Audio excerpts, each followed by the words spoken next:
Hey YouTube friends, welcome to RK Treasure Center. My name is Roy. Well, as you can see, today is going to be a listing day for me. I've got my little listing platform set up so I can take pictures, because if you're not listing, you're not selling. And right now I'm getting ready to list this Cool Cat glass. This is a fictional Warner Brothers character from 1967 through early 70s. It has Pepsi right there. It says Cool Cat. It's a cool little glass. But that glass should sell for about $19, so I'm getting ready to list it and post it. Well, I did have a few sales go last night. I'm going to show you those.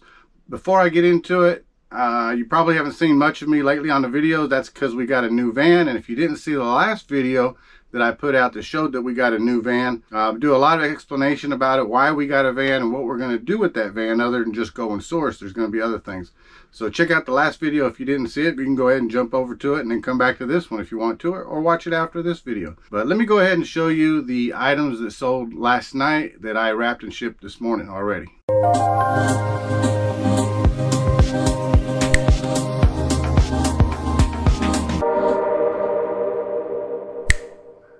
All right, we're gonna come over here. Sold this owl mug.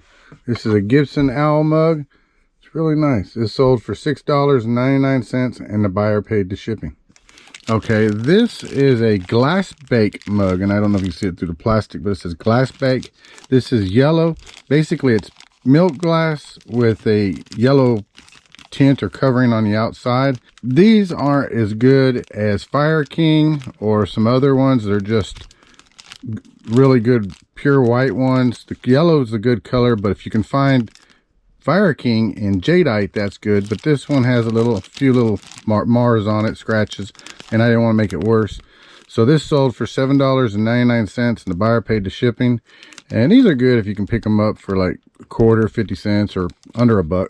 And while I'm over here, back here, I sold another Roseville Hen Pottery Works stoneware 5-inch casserole spongeware bowl. This is a really good one. This is my last one, and it sold for $11.95 and the buyer paid the shipping. And that was really good. These were good buys when I bought them all, so I'm glad to get this out the door. Right now I'm taking a picture of this Classics Treasures. This is the collectible elephant series. It's really nice. It's, I mean, so lifelike, so detailed. The mother elephant, baby elephant, underneath a jungle tree, the grass, even the rocks, everything looks so lifelike. This is the Classic Series Treasures. This ought to sell for about $30. So let me get through listing this elephant real quick, and I'll get right back with you. All right, now we're gonna go inside the Chrissy bin, and I need to get that box right in there, that little box. So inside this box, it's a small box, is 100 red Avery item marker tags. These are like sales tags you find on items. This sold for $9.99, free shipping. It's lightweight, it's gonna go in a small poly bag. All right, so I sold this Spectrum remote control. Spectrum remote controls are a dime a dozen, but every time I had my cable worked on and I'd ask the guy if he had extra remote control in case I broke mine, he always gave me one. So I had several extras. I decided to sell them. This sold for $8.99. Out of that Chrissy bin, I sold this pair of Oakley ski goggles. You can see it has the Oakley emblem there. It's got the Oakley emblem up on top. This was really good. They're amber lens. I was really happy to find these. I picked them up at the thrift shop for like $1, $1.99, really inexpensive. These sold for $24, free shipping. I'm just going to cover it really good in a small little box and mail it out, and they're going to go out first class lightweight. So I've had several people ask me about my items and them being wrapped up in a bag whenever I show them that I send out. And why do I wrap items before I send them out and I'm showing them on the camera? Well, it's mostly because a lot of times I keep things in tubs, but some of the tubs I may not have a lid on, and I want to be able to just keep dust or keep them protected. A lot of times they're glass items or different items mixed in there, and I just don't want them banging around scratching each other as I move the tub in and out to pull items out. So mostly what I use are these poly bags. These are self-sealing poly bags, just like a regular mailer. They have the little sticker up here that you rip off, and then it self-seals to it, and it has a suffocation warning on it, just to be extra cautious and protective. I use different sizes of these, and I do have them in the links down below. But the other question I get is about some of the bags look sealed. And I do use a heat sealing machine on some items. Maybe if I have an item that I want to look a little bit more pristine, a little better. I have several items I want to put together. Well, I may throw them in a bag, and instead of using a poly bag, I may seal them up so that they stay sealed and protected that way. This heat sealer I got, it's called a PFS heat sealer. I bought this on Amazon, and I don't think I have a link down below. And the reason being is there's so many different kinds. Prices vary. It's inexpensive. I probably didn't pay maybe $29, and that was maybe even including the shipping, but it works really, really good. Let me show it to you a little bit closer, and I'll show you the bags I use. All right, so this is the PFS plastic film sealer. It's just a heating sealer, and it has controllers over here. The impulse sealer is what it's called, and you set it, push it down, the light comes on, you set it to the temperature you want. Now I always keep mine at 3. It doesn't matter what kind of bag I use. I find that that's the best setting for pretty much every plastic I want to use. And I have a big roll right here. As you can see, it's a big roll of plastic film, and I don't remember what the length of this, about 8 inches. Well, the width is 8 inches. I can cut it to the length that I want. I'll give you a demonstration of how I use it, and also another product I use with it. Well, as you can see, I just cut a little tiny piece off of that roll, and it's a hollow sleeve all the way through it. So what I'm going to do is I'm going to take my little TV remote control, and I'm going to go ahead and wrap it up and show you how it works. And like I said, I have another product I use with this. I'll show it to you also. As you can see, the heat sealer is already plugged in, ready to go. Like I said, I never look at the light. I can kind of hear the machine just a little bit. You probably won't, but I can hear the machine a little bit when it's sealed. So what I'm going to do is I'm going to take it and seal one end of this, and I just hold it and push it down. Wait a second, bring it up, and it's sealed all the way across the top. I can take the remote control and put it inside there. So, and if I wanted to, I could even put my business card in there, and I could seal it up close to the remote control. And now it's all sealed up, ready to go, and I just go ahead and trim off the excess right there, and it looks professional and ready to mail out. So another thing I have inside this bucket right here is a bunch of heat shrink bags, and well, I'll pull this one out here, and it's got my Redneck Resale tape. So if you don't watch Redneck Resale, you should check them out, but I got their tape measure in there too. Anyway, these are just heat seal bags, and I don't have these in the description down below. Again, I order these off of Amazon. I've also seen them on eBay. Prices vary, but you just have to look and see what size you want. I pick up small ones to large ones. All right, so the heat shrink bag, it's already sealed because it is a bag. So I'm gonna go ahead and take the remote control and put it in there. Now this one will fit sideways, so it's a lot easier. Now I'll go ahead and take this and do the same thing. I'll go ahead and lock it off, put a little seal on it. Now it's sealed, and I will trim off the excess.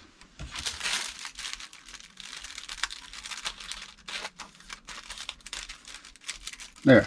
And then I can save this part to be used again. All right, so I showed you how the heat sealer works, the impulse sealer, and I showed you that I use the heat shrink bags like this item. So what do I use a heat shrink bag for? Well, just what it sounds like. Kept right above me over here. I keep this is called a Drill Master, and all it is a heat gun.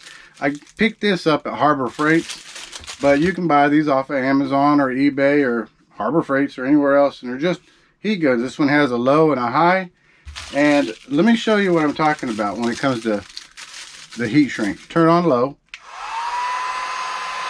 All right, and you see the plastic starts shrinking.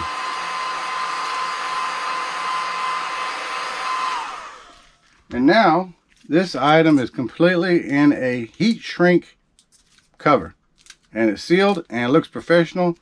Now you don't want to take used items and put them in something like this and sell them as new, because that's false advertising. That'll get you in trouble. But if you have an item in there and maybe it's new and the box is damaged, and you don't want to sell it with the box because you're afraid the box or something that's going to be with it, or the bag is ripped, the protective plastic is ripped, and you just don't want to sell it, and you want to take the item out and you want to sell it as new out of package or something, you could do that, and you could do it like this, and that would be okay. So I hope that helps show you how to use the impulse sealer. before I get to listing more items, I thought I'd answer some eBay questions. Of course, this item that I'm about to list, I need to clean it up. I got my glass spray and everything out here. This is an old vintage ice bucket. It's got penguins on it. And the plastic is not plastic. It's actually Bakelite. It's an old vintage stainless steel ice bucket. Really clean, super awesome. And it even comes with the tongs. I don't know if these were the original ice tongs, but I'd have to look it up and see because they're not marked. Anyway, let's go ahead and get into answering a couple of viewer questions. So the first question I got was from Ariana Marbon. Now this question was actually a little while back. She asked this question after I posted the video, Hot Items That Sell Fast on eBay, and you're welcome to watch that video if you'd like. The question says, I was just going to ask if I found items from stores like Five Below, which would cost me $5, and I saw that item on eBay that would sell for $12, would it be worth it? P.S. I bought the mousetrap in the beginning. And she's referring to that video where I sold a mousetrap. And Ariana, I really appreciate your purchase on that. So my answer when it comes to like Five Below or Dollar Store, Dollar General, Dollar Tree, those kind of places, would it be worth it to buy items from there to turn around and resell on eBay to make a profit? You can do it. I have. A while back, I bought a whole bunch of monster cars from the Dollar Store, Dollar Tree, one of them. They were $1 a piece, and I lotted them up in groups of 6, and I sold the lot of 6 for $29. So it cost me $6 to purchase it. To mail out those Hot Wheels cars cost me $7, $8, depending on the shipping box. I think they had a little weight to them. They're metal. You say $8, $6, but $14 plus fees, so they're $3, $4 on top of that. So was it worth it? Yeah, for me it was worth it because I sold like 5, 6 lots of them. I made some money off of them. But when it comes to just selling one individual item and trying to make a few dollars off of it, I wouldn't recommend that. If I go to the dollar store or something like that, it better be an item that I know that's becoming a hot deal that everybody's looking for, or something I can bundle up and sell for several varieties of an item and make a good profit on it. So that's the only way I would sell from Five Below or the Dollar Tree, Dollar General, Dollar Store. I'm getting ready to list this milk glass. It's got some real pretty rainbow coloring in it. The design on it is 2 guys sitting at a bench with the waitress putting down 2 beer steins, because that's what this is. It's a little tiny stein. This is a vintage white glass, and it's made by the Federal Company. Haven't looked it up on comps, but I'm thinking something like this ought to get up $20 plus shipping. Maybe more, maybe less, but I'll look and see. So actually the question that a viewer left is not exactly a question, it's more of a statement. And it's something I didn't know. Pat said, Roy, I wanted to tell you, I see a lot of resellers on YouTube talk about the free shipping supplies from USPS. And that's true, you can get a bunch of USPS shipping supplies. In fact, I ordered a bunch of boxes, but I think there's 72 varieties of free boxes and stuff that you can order from USPS online website. But this is what I didn't know. She said you can call the 1-800 number and hit the button for mailing supplies. Tell them you need some priority tape. They will send you as many rolls as you want for free. They ask you to use it on boxes that aren't already marked priority. I looked it up, and what it is that clear, if you ever go to your post office and you look and you see them wrap up boxes with clear priority tape, it's usually clear tape that says priority in red on it. Sometimes they'll have it out on counters for people to use. A lot of times just the postal workers have it. But I didn't know that. So Pat, I really appreciate that information and that knowledge, and that you can get that stuff. Just call and order. And she said you can get as many rolls as you want. Now I use eBay tape and I use clear tape. But it's nice to know that if I want some free priority tape, and she says that they recommend you only use it on boxes like brown boxes or something like that aren't priority shipping boxes, but regular purchase boxes, I think that's a good thing. So I wanted to share that with y'all, and I hope that helped. All right, another question I get asked quite often is about my lights that I use. I have these actual long lights right here, which I turn on, and it gives a backdrop, especially if I'm doing tall items, clothing, things like that. These long lights I actually got off of Amazon. You can see they're mounted, and you can connect those to a table. I connected them to the cross beam up there, but they're stand up, and I actually had one on each side over here. But the problem is when the other one was over here, I would take a picture, I'd do something, or I'd move this way, and I'd bump my head every time. So I just decided to leave 2 of them over there with light shining this way. These 2 lights are on little tiny stands. They're really nice. They're called LS Photography, and that stands for Luma Studio. When I got them, they were really cheap. Now they're hard to find. This kind right here, like this with the little gooseneck stand, is actually pretty hard to find. And if you do find them, they want a pretty penny for them. When I purchased them, I think I paid maybe $60 for the pair of them, which I thought was kind of high at that time, because there's all kinds of lights out there. But this is a good photography light. It's really bright. The last time I looked, which is actually months ago, these were like almost $200. So I wouldn't recommend those unless you happen to find them at a good price. You can use anything. I use a ring light behind me that I'm filming. I use that for taking pictures. Just shoot through the O-ring of the part of the light. I use these and I use that. And I also have a regular bulb stand up with the umbrella photography light. I've used that. Now I haven't used that for a long time, but I also have that as well. The next thing is I get questioned about my photography area, which is, this is also my wrapping and shipping table.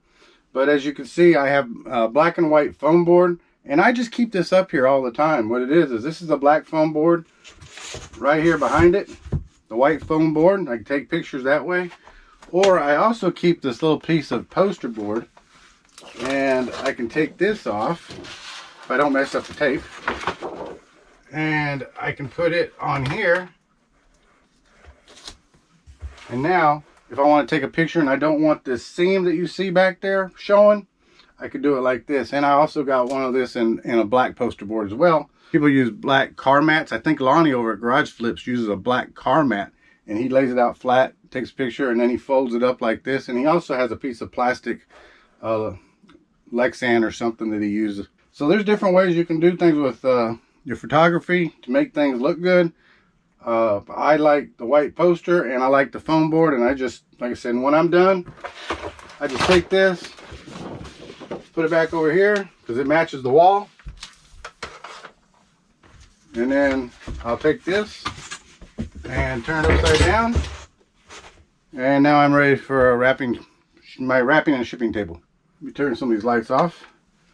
So I hope you enjoyed everything I had to talk about in today's video. If you like videos like this and you're not yet a subscriber, make sure you reach over, click that subscribe button, hit that notification bell to all, and most importantly, hit that like button. Leave a comment down below. Let me know what you think of the video. Let me know what you'd like to know, and if you have any questions, maybe I'll showcase them in another video. To all the resellers out there, find it, sell it, profit. To everyone else that just stumbled across the channel and wanted to stop by and say hi, take care, be safe, and be kind to one another. Bye-bye.